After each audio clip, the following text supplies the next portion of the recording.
I am very excited to welcome our next speaker to the podium. Dr. Michael Stubblefield is a leading expert on radiation fibrosis and the functional issues that can arise following radiation therapy. So obviously a hot topic for many of you in the room who've gone through radiation. He was very kind to join us from very far away in New Jersey, where he serves as the Medical Director of Cancer Rehabilitation at the Kessler Institute for Rehabilitation. He's also the National Medical Director for Select Medical's Revital Cancer Rehab Program and Medical Inpatient Rehab's Hospital Division. As a rehabilitative physician, he looks at recovery through a unique lens, which I think is a pun that you will see come with his slides. So Dr. Stubblefield, thank you so much for traveling to share your immense expertise with us here at Stanford. We're just delighted to have you. Great, thanks. Can you hear me? Yes, perfect. Then I won't stand there. I'll stand up here so I can pace, although I guess I do need to work the, ooh, fancy, nice, awesome. Okay, good. This way I can, interact with you guys. So I'm going to start with the first question. How many of you are cancer survivors? Raise your hands. Good. Keep them up if you had radiation as a part of your cancer. And that's pretty much everything. Good. All right. I'm kind of an odd duck. I'm boarded in internal medicine, I'm boarded in rehabilitation medicine, I'm boarded in electrodiagnostic medicine, and that gave me just enough knowledge to figure out stuff that other people really weren't thinking about very much. So I started off at Sloan Kettering, where there was just nobody doing what I do, and ended up kind of having radiation late effects patients, among others, referred to me. So what I'm going to talk to you here is really sort of from the neuromuscular, musculoskeletal components of radiation fibrosis. When I give a grand rounds type talk, this really isn't when I give my disclosure. So I have a textbook. I'm on a scientific advisory board for a lymphedema pump, which is the only one for head and neck. And I'm a bird photographer, which makes it really easy to get me to California. So I was actually, I'm going to steal the water over here. I was actually, came to La Jolla to shoot the Melospezia melodia pasilla, which is a subspecies of song sparrow that only nests around the San Francisco Bay. There's actually 3 song sparrows just around the San Francisco, that's basically sparrows in evolution. They've all kind of nestled into their little nest. This one's small bill, and has slight yellow undertones, the only song sparrow with yellow undertones for anybody who cares. So anyway, this nerdiness is really kind of the same thing that's allowed me to figure out stuff in head and neck cancer that we'll talk about here. All right. So you guys have, many have already lived the dream of surviving head and neck cancer, so you understand some degree of the treatments, right? It's the surgery, radiation therapy, and very tough act to follow on the last presentation, a lot of exciting things with systemic therapy. As I talk about the complications of head and neck cancer, you of course have to take into account the impact of these treatments. So I'm sure a lot of you had neck dissections of various types. We saw the lymph nodes, right? It can be, just a little selective neck dissection or a modified radical neck dissection these days. We take out important stuff in the modified. So kind of on this, do I have a laser pointer? Nope, I have a great egret. I am going the wrong way. No matter which way I push, it goes. Hold on, let's try this. That's because there's 2 buttons, all right. So what you can kind of see on the left side, this is the neck dissection, right? The sternocleidomastoid, the internal jugular vein. If you notice, they're missing on the other side. They're gone, right? The scalenes, let me see if I can come back here. See if my mouse works. Can you guys see the mouse? Yeah, there, okay. Right, so here's the sternocleidomastoid muscle. Here it's literally been dissected. This is part of a modified radical neck dissection. The internal jugular vein right here, also missing. Right, and then these scalenes, which are these muscles right off the spine here, have basically been melted together. You don't see any demarcation of them. And that's not just from the surgery, but usually later from the radiation. So surgery, right, is a big part of radiation fibrosis in many people, but I have a lot of patients who just had, we talked about nasopharyngeal cancer, for instance, where surgery is often not a part of it, who end up getting issues. So what I thought I would do, that's a great egret for anybody who cares, you have those right over here, is just kind of do a case. It may or may not be similar to any of you guys, but it just kind of starts us off talking about the late effects that come along with this. And this is slightly more complicated than probably most people. So a 61-year-old guy, nasopharyngeal cancer in 2004, concomitant chemotherapy and radiation, presumably with carboplatin, but we didn't really have his records because they just had been lost. I think one of his treaters had died. He told me 5,300 rads and 35 fractions, which rads now we talk about gray, centigray, but the older nomenclature similar. He then developed jaw osteoradionecrosis, which is unfortunately not uncommon late effect in the setting of a tooth infection. He had a fracture. He underwent resection of that dead piece of bone, and they put in a titanium rod, which failed, right? So then they had to take a fibular graft. So they literally took the bone and some tissue with it to put it in. That ended up working. And then he received hyperbaric oxygen, which we used to really cram the oxygen into the nooks and crannies to get this thing to heal, and it did. So he comes to me, like a lot of people do, they find me on the internet or whatever, for these multiple neuromuscular, musculoskeletal pain and functional late effects of cancer and its treatment. And I say that all the time when I'm giving, when I'm seeing these patients. So this is the guy, he's a patient I'm still following. And you can see, well, I've got to go back to my cursor here. Right, so just a lot of abnormalities. As I look around the room, if I were to line you up, I could probably sort you pretty well into the head and neck cancer survivors and not survivors, because a lot of the telltale signs that everybody sees. Well, obviously, he's got this graft here in his neck. He can't open his mouth symmetrically. He's big and swollen over here. That's the lymphedema, but the lymphedema is all the way through. These muscles are very atrophic in the neck, particularly on this side. You can actually see both of really the trapezius muscles are small. His left side, that scapula is actually winged out to the side, right? He actually has it just, subtle. You wouldn't know unless you looked for it, right? So then the question is, and I often use a case like this, when I'm teaching people, okay, what has this guy got, right? Give me some diagnoses. But I'm going to be nice and just give them to you, right? So what are the diagnoses? Cervical pain, right? Neck pain, super common in head and neck cancer. Maybe I can ask the room, but I'm sure there's a lot of people in here who have neck pain. Some people trouble lifting the head up. So dropped head to various degrees. It doesn't always mean you just literally can't lift it up. It sometimes means it's just, it gets tired at the end of the day, or you're having a conversation with a thinker. I got a lot of people who look so interested in talking to me when they're in clinic. They always have their hand right under here holding their neck out. They can't move the neck. It ends up getting like they just limited range of motion or no range of motion, like they turn at the waist because they're so scarred down.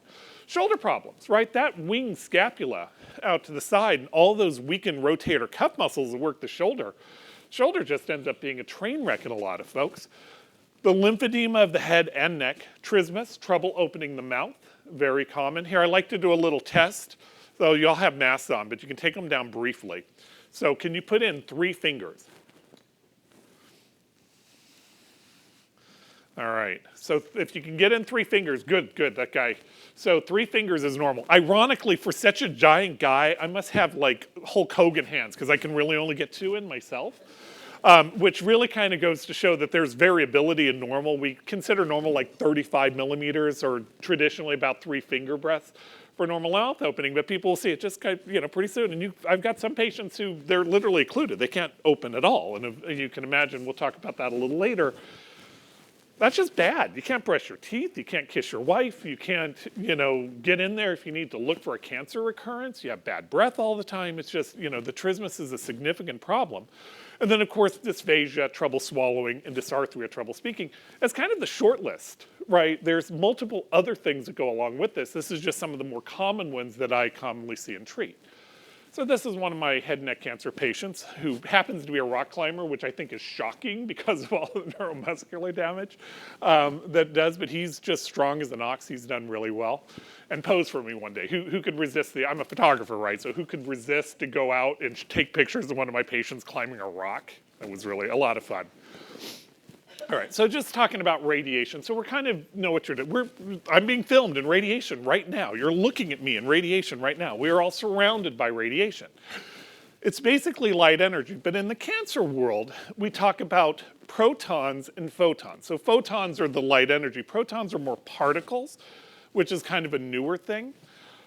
And the way I explain it to myself, and maybe somebody can correct me, we do have a radiation oncologist in the room, and forgive my war analogy or violence analogy, but we think of, or I think of, photons as bullets.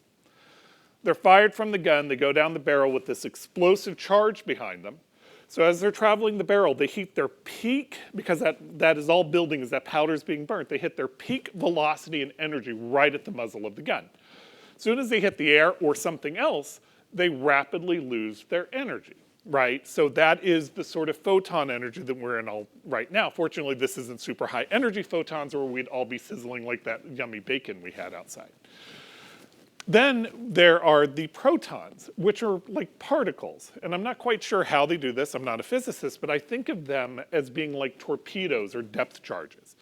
So when you fire a torpedo, it has a certain energy, right? So it'll leave a mark if it hits you. But they're done in such a way that they explosively release their energy kind of at the depth or at the target, which can be calibrated if you ever saw like Hunt for Red October and he turns into the torpedoes, right? So it's that sort of thing where they're set to go off. They have kind of a fail-safe mechanism. Again, don't know how they do it, but that's how I think about it. So the idea being that a bullet has a lot of, entry, right, power. You have to go through a lot of tissue to get there, whereas the torpedo, right, leaves its energy at the target. Now the problem is there's a lot of important stuff where the target is. And so that I think kind of gets forgotten a little bit when we talk about the tissues that can be damaged by the various types of radiation. We talk about, I told you that patient his treatment was reported in rads, now we use gray, this is it. And I use kind of a typical dose when I'm teaching my residents and others, is I think of breast cancer. So standard treatment for breast cancer is about 50 gray or 5,000 centigray in 25 treatments of 2 gray. Head and neck cancer is more like 70 gray, right, that we will routinely see. At that dose for breast cancer, 50 gray and 25, your risk of nerve injury is very low. But when you start going up, and either the size of the fractions, the size of each treatment, which is like, bricks in a wall, when you start making those bigger, you have more risk for damage, or when you increase that total dose, you have much more risk for damage. Then there's the way we give the radiation. So I talked about the photons versus the protons, and the protons are kind of a new thing. They used to be billion-dollar machines. I think they're down to $200 million now, but they're a very expensive delivery device, right? But even before that, we started using our supercomputers and our magnificent imaging modalities to sculpt the radiation. So traditionally, this is for a spine tumor. Again, I don't have a mouse, but I'll go back here to show you. So here's your target right here. It's the spine tumor right there. And the red is high dose, and when you get out here, there's no dose. So this is just traditional radiation where you come from the back and you come from the front. Now you can imagine using bullets, right? You're gonna have a very high entry dose to get that thing to have enough energy to do damage when it gets to the target. So here you're going through the heart and the lungs, right? Here you're going through the bone and the spinal cord, right, to get to that. So what does that do? It limits the amount of radiation you give to a dose that may not be super effective, right? Because you could fry the tumor, but you'd make the person paraplegic and you'd put them in cardiac arrest doing it. So you have to cut those doses down. So how do we get around that? Well, that's conformal radiation. This is what we call a radiosurgery technique for spine tumor. I do a lot of work with spine as well. And you can see what we're doing here is using our imaging and bringing these big doses from multiple directions. So you guys all watch Ghostbusters, I hope, right? Remember when they went to kill, I don't know what the guy's name, but to converge the beams, right? This is converging the beams, right? So you bring all the beams to bear on your target, but you're imagining you're doing it in 2 dimensions like here, but you're doing this up and down. This takes supercomputers. It used to take days to calculate out these treatment plans, right, to make sure that you have like a millimeter or 3 millimeters around the spinal cord, otherwise you call the patient to be paraplegic. So in head and neck cancer, we're using a similar technique called IMRT, largely intensity modulated radiation therapy. So we're trying to sculpt around important things like the spinal cord, and those parotid glands that we keep talking about that make everybody have such dry mouth. And it helps. Doesn't solve the problem, but it certainly helps. And this is just showing you more of a treatment plan. So here's IMRT. Now, I'm showing you this just because there's a lot of stuff going through the neck. Almost everything's important. If somebody wants to tell me something that isn't important, let me know. But I think most of the structures there are pretty important. And here you can see the high dose is where they're getting the full-on radiation. Shoulder's not getting a lot, literally cold shoulders. And you see how they're sculpting around the spinal cord there. It still gets some dose. So I still see patients who have damage to the spinal cord, not like they're becoming paraplegic, but enough to cause some issues, right? Even with this relatively, reduced dose from everything else in the tissue. All right. So that's radiation delivery 101. You guys are now as knowledgeable as my residents, fellows, and other team members. That's everything I know about radiation. If you want to chime in, please do. That's all I got. Now let's talk about radiation fibrosis syndrome, another one of my head and neck survivors with the surfboard. Again, radiation survivors doing sports are just like catnip to me. It's just fun to go photograph. All right, so radiation fibrosis. So radiation we call the gift that keeps on giving. The radiation, like when we turn off the lights, it's out of the room. It just gets absorbed, it goes away. The radiation's out of your bodies.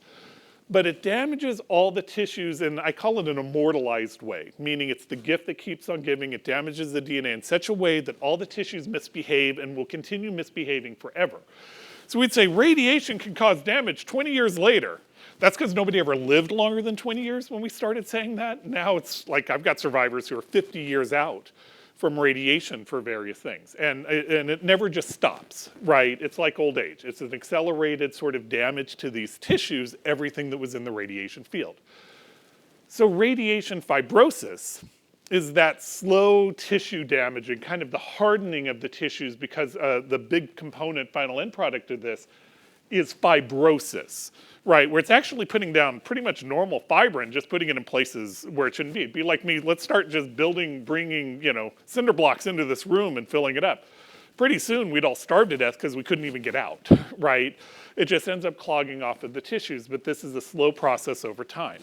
So radiation fibrosis syndrome are all the bad things that can happen as a result of the radiation treatment. Right, and I don't want everybody to think, it's all doom and gloom. Most of my patients do well for a long time, but, we certainly need to talk about the potential things that happen here. All right, so what factors into how likely you are to get radiation fibrosis syndrome? Well, I already told you, the total dose, which in head and neck cancer is often, around 70 gray, which is very high. The size of the fractions, which is usually around 180 to 200, that's actually just fine, right? The tissue, which I'll talk about a little bit, certain tissues are much more sensitive to radiation than other tissues. Time, right? This is, again, the gift that keeps on giving. So the further you are out from the radiation, the more likely you are to have issues. The oncologic treatments, like I said, that surgery and the chemotherapy you got can kind of factor into just, making issues worse when they're piling on each other. Protoplasm, right? So a 24-year-old athlete's going to do better than an 85-year-old with heart disease and diabetes and rheumatism and all of the other stuff that they may have. So just kind of your overall health can factor into it. The tissues are important. We think of nerve as being relatively radio resistant over here, but it is. But again, it still can be damaged. So here we're looking at the total dose. This is old data, by the way, and this is my rendition of this data to a graph so people could actually understand it. But the total dose to cause a 50% complication risk at 5 years. Right, I'm going to guess several of you in the room are further than 5 years out. So we didn't keep looking very long. So when you get to 10 years and 15 and 20 and 3 decades and 4 decades, right, this curve probably just keeps going up. But at 75 gray, just from this data, half of the patients who receive 75 gray of radiation, irrespective of other factors, are going to have complications at 5 years. Right, again, the further you go out. Now, things like lung, they melt. Right, I treat a lot of Hodgkin survivors who got big swaths of radiation. And the lungs are just extremely sensitive to radiation, but some lung kind of gets in the field in head and neck as well. So I have a lot of patients, particularly with older treatment plans, who have some apical lung scarring from the radiation. And then this is what I was telling you with my true north being 50 gray for breast cancer and 25 treatments of 2 gray. You can, the risk of nerve injury, in this case brachial plexus injury, at that dose is less than 1%, right? So even if you get the plexus in the field, it's okay, your risk is pretty low. And you can go up on the size of the fractions so long as you go down on the total dose and still keep it there. But if you go up on the size of the fractions and you go up on the total dose of radiation, your risk of nerve injury starts going up exponentially, which is kind of where we are. You know, the reason 70 gray wasn't just chosen in head and neck cancer because it was Wednesday and that seemed like a nice round number. There's a lot of experiments that go into trying to say, well, that's the most toxic dose we can give with the least amount of side effects in a certain period of time, as we're taking something that was invariably deadly to something that's now, you know, highly curable in patients. So it's not that anybody ever made a mistake in their treatment. You got state-of-the-art treatment. It's just there's no free lunch here. The state-of-the-art treatment, as you all know, still comes with some downside issues. All right. So these are the diseases commonly that I see: Hodgkin's, head and neck, breast cancer still, and any metastatic disease. And part of the problem with metastatic disease is a good problem. We're getting so good at taking people with metastatic disease and turning it into a chronic illness that in a lot of places I see radiation late effects that never should have happened, honestly, because the patient wouldn't have made it that long. So it's kind of a phenomenon that I'm not happy to see, but I think I'd rather treat the complications than the alternative in a lot of these patients. So the systems affected are all of them, right? And I put this up just kind of so you can think. The radiation field, meaning that part of your body that was subjected to the radiation, anything that is in it or passes through it, like a nerve, is subject to being damaged by the radiation. And when you think about it that way, it helps explain how can head and neck cancer radiation give me hand tingling, right? Well, it could give you hand tingling if the nerves traveling through the field going to your hand were affected. Does that make sense? Right. So the heart, and this is kind of globally, heart's not usually in a head and neck cancer field, but certainly for other of my patients it is. The lungs, the vasculatures, the carotids, right? So I see a lot of patients who get carotid arteries clogging up because they're right smack down in the radiation field, and they get damaged in other ways. The carotid baroreflexceptors, they're like your thermostat for blood pressure and heart rate. They get fried. So you'll have a blood pressure that shoots up to 220 and then crashes to 60 and you get dizzy. Your heart rate shoots up to 170 and then it, you know, crashes down to 50. That instability is called baroreflex failure, which is supposedly rare, but because I tend to accumulate really complex head and neck cancer patients, I see a lot of it.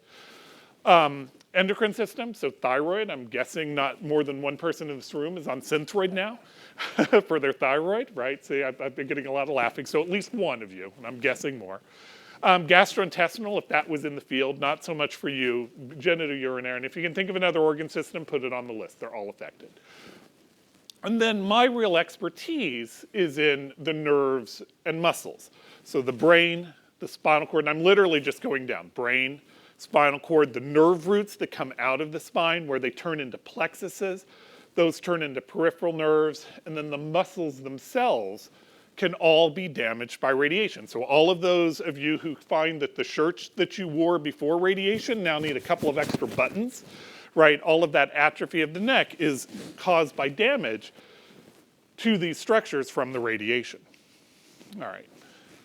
The black-bellied whistling duck, my wife's personal favorite. She just loves that pink bill with the blue tip. So you won't have those here, but you get those down in like Florida, and rarely up in New Jersey.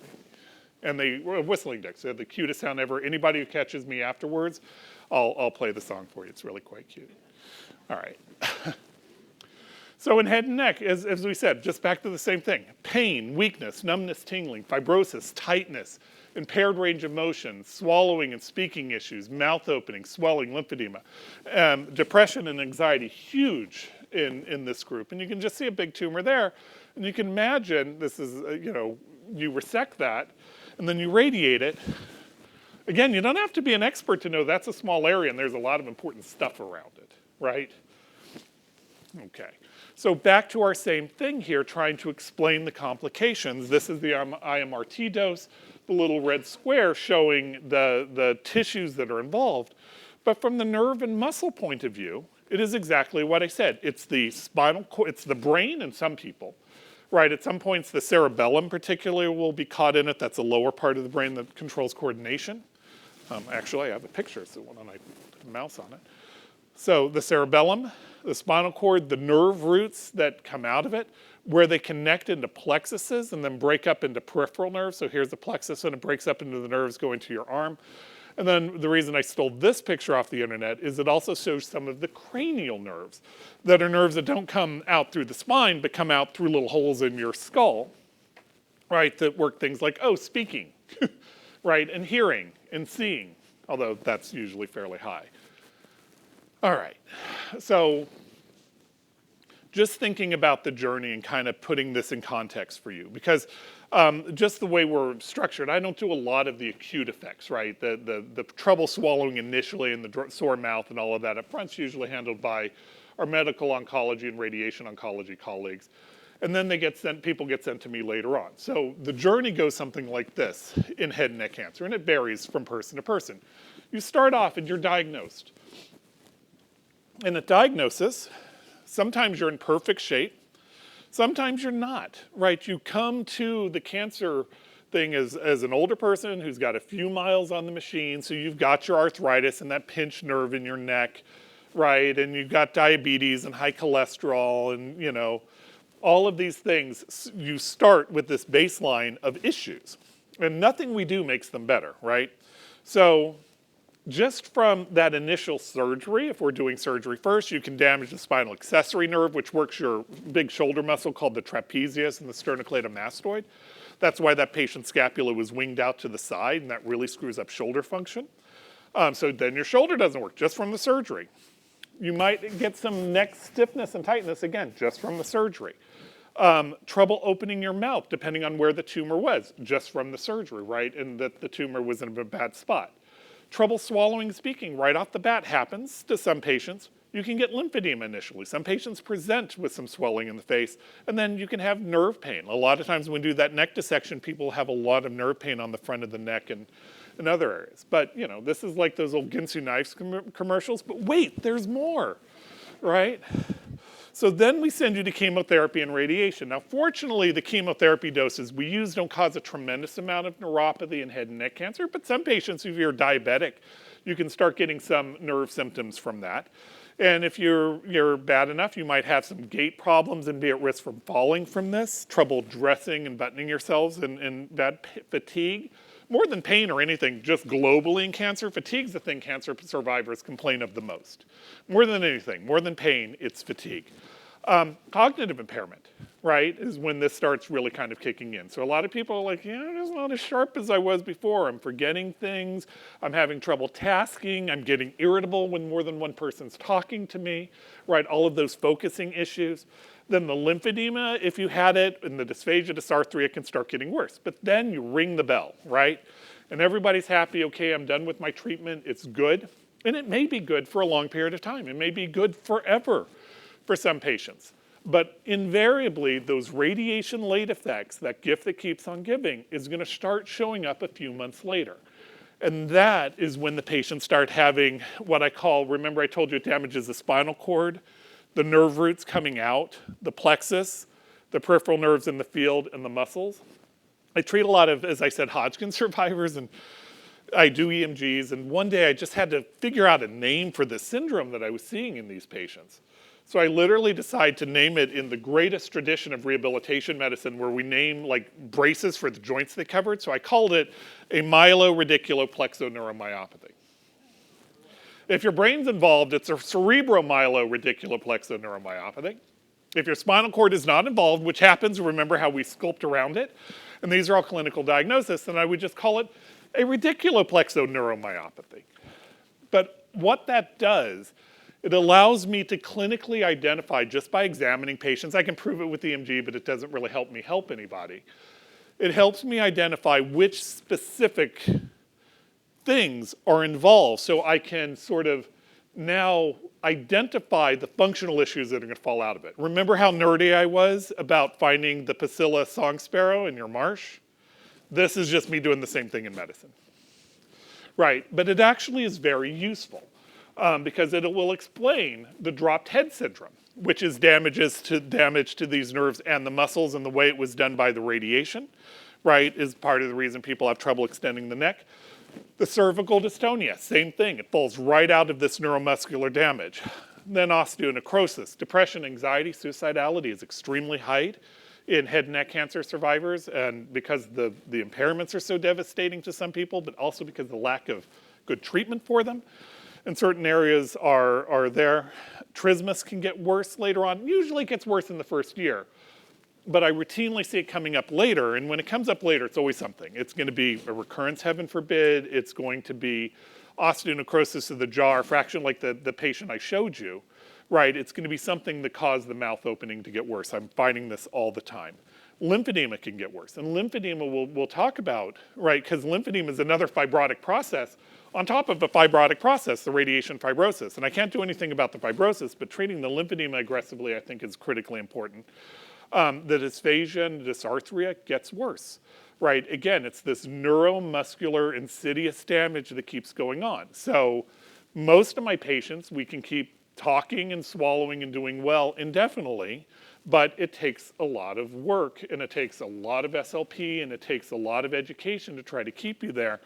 And unfortunately, in some we lose the battle, and we do end up needing to have a peg, but we want to do that before you're aspirating stuff into your lungs and feeling like crap all the time, right? And wondering why you're feeling that way and losing weight. So it's this fine line, but every year I put in, I have 3 or 4 patients who need pegs, but that's out of a huge population I follow.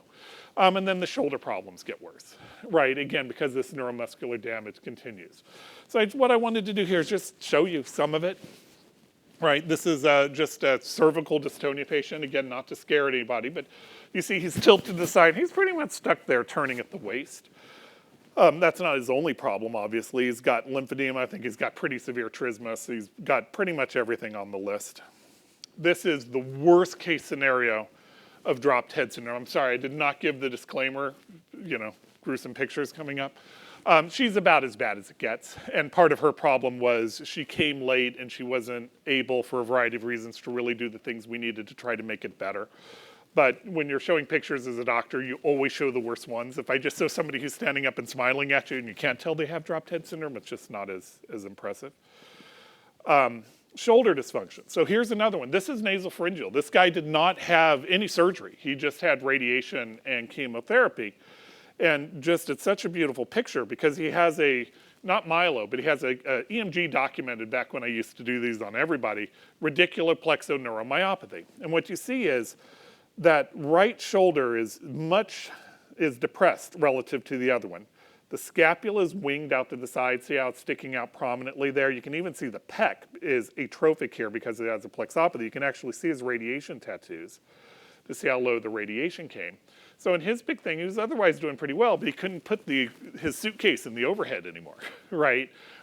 Just the shoulder girdle was just way too weak for him. And again, I'd followed him for a long time. This was stuff that did get worse over time.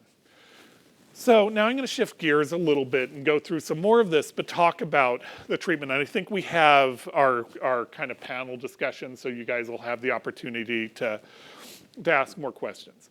So again, I kind of describe, you can think of what I do as one of two ways. You can think of me as a sports medicine doctor for cancer patients, or you can think of me as a janitor cleaning up complications. Both are pretty apt for me.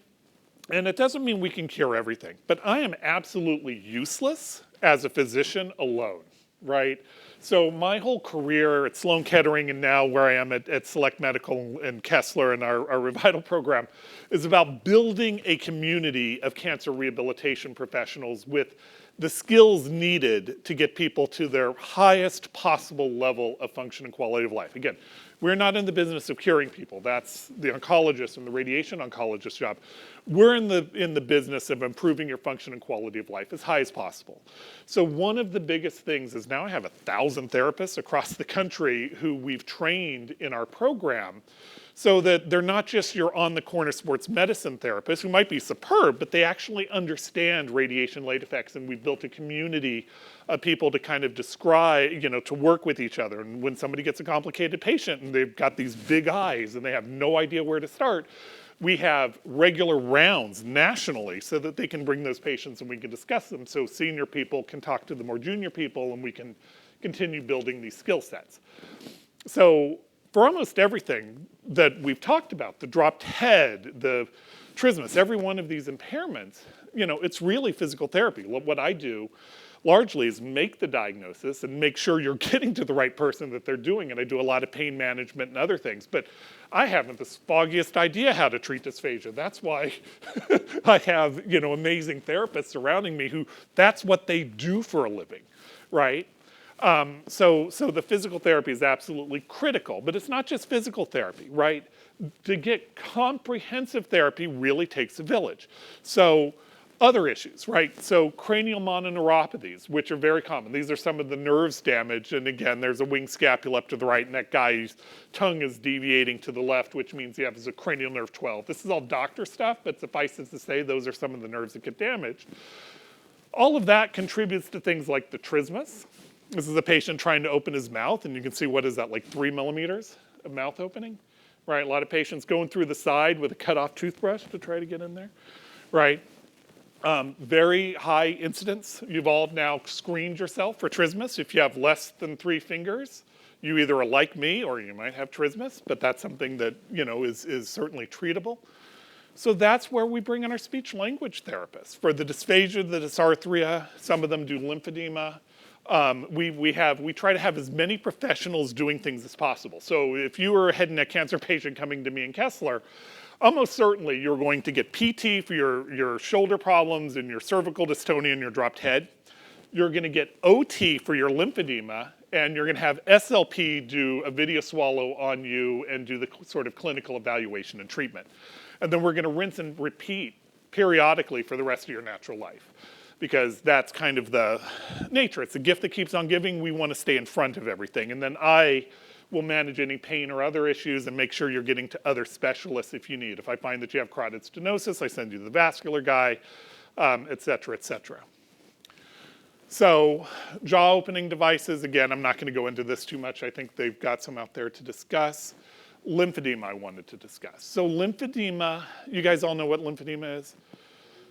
Oh, yeah. Okay, good. I hear a groan and a grunt. Hopefully I'm not making everybody depressed. We should have done this right before cocktail hour. Next time, put me last. Yeah, okay. And again, so the happy thing is, no, we have things to help, right? We're not going to cure people, but we're going to help. I can't cure this any more than I can cure old age, but boy, we can give it a college try. Lymphedema is not like peripheral edema when your legs swell up, right? Lymphedema is a high protein state. So the protein that normally would travel back in the lymphatics and get dumped back into your vascular supply just sticks there, and it's like concrete. So what happens over time if you don't get that lymphedema out is it sets up, and it causes fibrosis. It's kind of inflammatory, and it's a problem. So the lymphedema, just its presence, right? You showed those beautiful pictures of that thick oropharynx, right? So it affects your ability to swallow, it affects your ability to speak. It probably contributes some to the neck pain and shoulder dysfunction. Getting that fluid out as best we can helps normalize that so that those functions work better kind of in the here and now. But also, we don't have good, and probably never will have good proof for this, but if we can keep that circulating, we know in breast cancer this is true, that keeping it circulating decreases the fibrosis. So lymphedema, we say, begets lymphedema. The more you have it, the more you're going to have it. So we try to treat it early and aggressively. And I, in my practice, try to apply the same thing to head and neck cancer patients because, we want to get it out so that it minimizes the fibrosis that people get. So lymphedema therapy, to me, is kind of a day one thing, along with the PT and the SLP, and I usually use our OTs just because you can't have 2 types of PTs going on at a time. But in some places, you just do them sequentially. And this is just a little bit of data. I didn't want to show too much on it. Very early data. We're working on better data, and you can kind of see that, things like pain was actually a little better. The swallowing is better. Again, not miraculous here, but every little bit helps. And this is just that pump. It's like you look like Sir Lancelot. You sit in, I think it's like 32 minutes.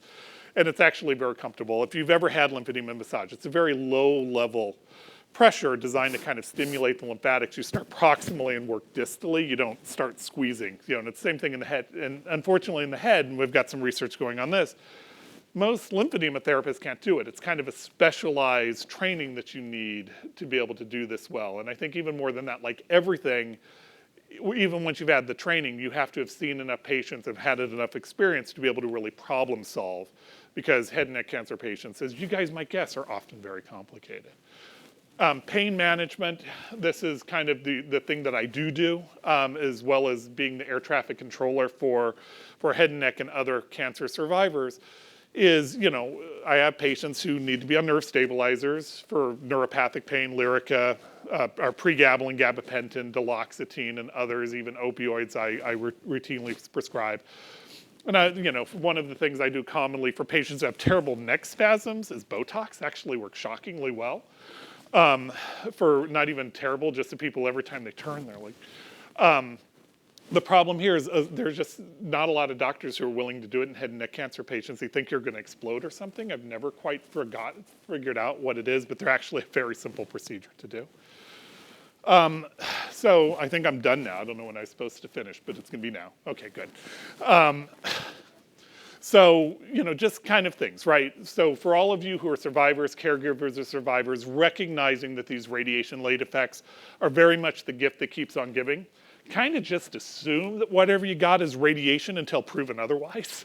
Is just a good way to start with things, at least in my book. And then, we can kind of, like, the fact that your big toe hurts is probably not radiation, but let's talk about it, right? It can contribute to medical things in unexpected ways. So for instance, I talked about baroreflex failure. So blood pressure abnormalities and feeling dizzy, yeah, that absolutely can be radiation 20 years from now. Right, so just keeping that in mind can be very useful. Advocate for yourself, right? I am here and I always come when called. I love giving talks to patients or groups because this is underserved, right? We can't fix you, as I keep saying, but we can certainly help as a rehabilitation community. So it's about advocating for getting the kind of services that you need and deserve to live your best lives. Convince your doctors. I hear, nobody told me this could happen. Right? You guys now know that it can happen. And I hear, my doctor doesn't believe me. They told me I have fibromyalgia and I'm drug seeking. Right? And these are very common things. So it is important to sort of advocate for your health. So find the PTs, the physicians, the SLPs, others, right? And frankly, the more work you give them, the better they're going to get at this, right? Because it is, I didn't wake up one morning knowing this. I just was the right nerd in the right place at the right time to try to figure out some of this stuff. And again, it's not to be cured, but it's to live your best life. It's optimizing your function and quality of life. So that's all I got to say about that. That's my wife who lets me carry heavy things and photograph birds. So.